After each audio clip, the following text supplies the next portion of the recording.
the four greatest powers on earth, according to a 6th century Byzantine chronicler: Rome, Persia, China, and an African empire your history class never named. That empire controlled the most valuable commercial corridor in the ancient world for centuries. It minted gold coins that circulated in India. It erected monumental architecture from local stone and local imagination. It adopted a state religion before Rome made it official, and then a specific set of institutions, with specific financial and racial incentives, placed it quietly in a drawer. The drawer has been opened. Under the soil of what is now Eritrea lies a port city called Adulis. At its peak, roughly 2,000 years ago, it was one of the most strategically vital harbors in the known world. Roman ships docked there. Indian merchants warehoused their cargo there. Ivory, rhinoceros horn, tortoiseshell, and gold moved through its quays on a scale that shaped the economics of 3 continents simultaneously.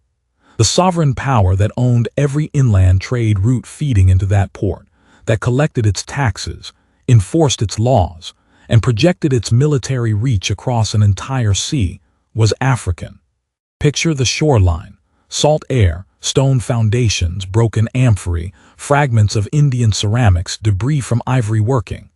Adulis was where the African highlands touched the ocean system of Rome, Arabia, India, and beyond. It was not a gateway through which goods passed on their way to more important places. It was the origin point. That empire was Aksum. The standard classroom map draws ancient power like a straight line. Egypt, Greece, Rome, Europe. Persia appears, China appears, India appears, Africa after Egypt goes quiet. But in the Red Sea, the map refuses to obey. The narrow corridor connecting the Mediterranean world to the Indian Ocean economies was one of the most valuable commercial arteries on Earth. Whoever could tax it, protect it, supply it, and project force across it did not simply participate in global commerce. They shaped it. For centuries, not decades, that control belonged to a highland African empire seated in what is now northern Ethiopia and Eritrea.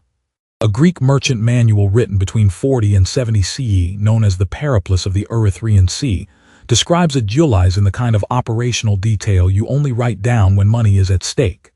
It lists the goods flowing out: ivory, tortoiseshell, slaves, rhinoceros horn. It lists the goods flowing in: iron, copper, cloth, and steel from Rome, textiles and spices from India. It identifies the Aksumite king as the singular authority over every trade route running into the Ethiopian interior. This was not legend or second-hand report. This was a merchant's working document, the ancient equivalent of a commercial intelligence brief. It was written when Aksum was still building toward its peak, and what it describes is a civilization already dominating the most valuable commercial passage on Earth. A kingdom that controls inland trade, feeds a Red Sea port, and connects the Mediterranean to the Indian Ocean is not peripheral. It is one of the hinges the door turns on. Now go to the British Museum in London. Inside a collection that rarely reaches public-facing displays, there are small discs of gold bearing the name of a king. His name was Endubis. He ruled around 270 to 300 CE, and the coins he issued are the oldest Sub-Saharan African coinage ever produced. They are small enough to rest on a fingertip.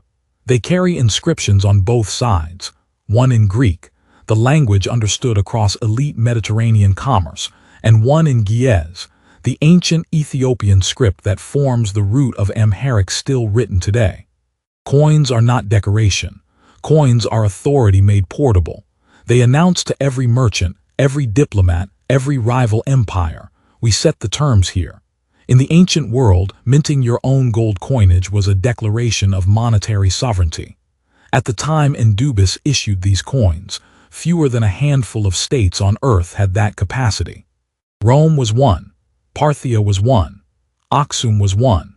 Further specimens are held at the Münzkabinett in Berlin and the National Museum of Ethiopia in Addis Ababa, physical proof of a sovereignty that colonial historiography spent a century refusing to contextualize. Aksum was not being translated by outsiders. Aksum was translating itself for the world. The evidence travels even farther. Aksumite coins have been excavated at archaeological sites in India, at Chundravali in Karnataka, and at Karur in Tamil Nadu. They now sit in the Government Museum in Chennai and the Karnataka State Archaeological Museum, recovered in stratigraphic layers alongside other evidence of sustained commercial activity. This was not African goods passing through Arab middlemen and disappearing into someone else's achievement. The money itself moved. The name moved. The sovereignty moved. African imperial currency circulated in India. This was not proximity, it was integration. The ancient world's economy had an African engine, and its reach ran from the Ethiopian highlands to the shores of the Indian subcontinent. If the Red Sea corridor was the artery, Aksum was the hand controlling the pulse. Type corridor in the comments right now if you can see what was being concealed, not just land, but the memory of who had mastered this passage before anyone else arrived to claim it. Now look at what the stone record confirms. In Aksum, in the Tigray region of Ethiopia, stands what is called the Ezana stone, a carved upright slab inscribed in 3 languages, Ge'ez, Sabaean, and Greek, 3 scripts, on a single monument in highland Africa in the 4th century CE. The inscription records the military campaigns of King Ezana, campaigns that drove deep into Nubia and ended the ancient kingdom of Meroe, the last expression of the great Kushite civilization that had ruled northeast Africa for centuries. Aksum did not absorb Meroe passively. It destroyed it militarily, expanding its imperial reach while simultaneously projecting power north through its Red Sea corridor. The Ezana stone is not regional folklore. It is an imperial war record, written in the administrative languages of 3 civilizational spheres, erected by a king who understood precisely what he had built. A kingdom does not write victory in 3 scripts unless it understands that power has witnesses. And those witnesses were not only local. Around the 4th century, King Ezana adopted a state religion for the empire. The Roman Emperor Constantine had legalized Christianity in 313 CE. The Roman Empire did not formally consolidate it as state religion until Theodosius I in 380 CE. Ezana's Ethiopia arrived there first. This matters not as a devotional point but as a historical one. Aksum was not copying Europe after the fact. It was making state decisions inside the same late antique world as Rome, but from an African center of power. The pre-Aksumite civilization of Dump, the highland Ethiopian state dating to approximately 900 to 400 BCE, pushes the record even further back. Archaeological evidence for Dump demonstrates complex state formation in the Ethiopian highlands before significant Sabaean contact or influence can be confirmed. The model that colonial scholarship required was this: Ethiopian complexity must be a borrowing from South Arabia to be real. The physical record suggests it was an origin. If civilization appeared in Africa, it was reclassified as not truly African. That was the inversion, and it ran deep. Now pause on what was taken, not the monument yet, but the image. Somewhere a child opens a textbook and finds a world divided into civilizations that built and peoples who waited. Rome gets roads, Greece gets philosophy, Persia gets kings, China gets dynasties, Africa gets a paragraph, then a jump cut to conquest. That child may not know what is missing. That is the specific cruelty of omission. You cannot grieve a name you were never given. You cannot ask why Aksum is absent if no one first tells you Aksum existed. So the silence becomes inherited not as an argument but as a feeling. A quiet assumption that the world was made elsewhere and Africa entered late. That child was not failed by accident. They were failed by architecture.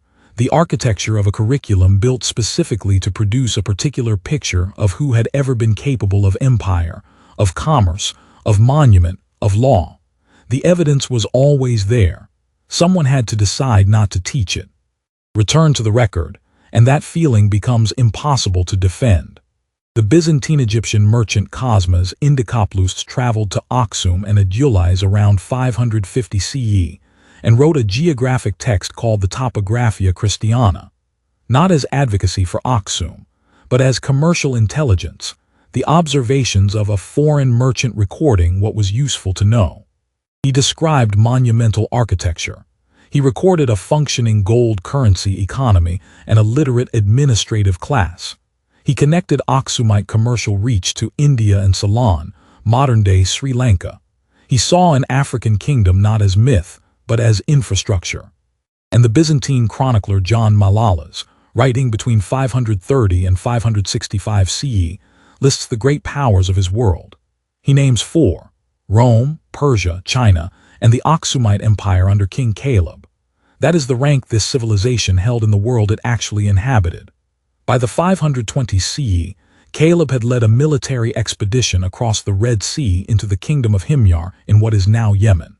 An African king, commanding an African army, governing territory on the Arabian Peninsula. Malalas does not write this as legend. He describes a contemporary empire that corresponded directly with the Byzantine Emperor Justinian I as a peer. The Red Sea did not separate Africa from empire. It carried African empire outward. Now named the institutions that decided this history belonged in a drawer. The first was Italian fascist colonial historiography. After Italy's catastrophic military defeat at the Battle of Adulis in 1896, where Ethiopian forces under Emperor Menelik II destroyed an invading army, making Ethiopia the first African nation to militarily repel a modern European colonial power. The Italian academic and political establishment responded with something more durable than armies. They responded with scholarship.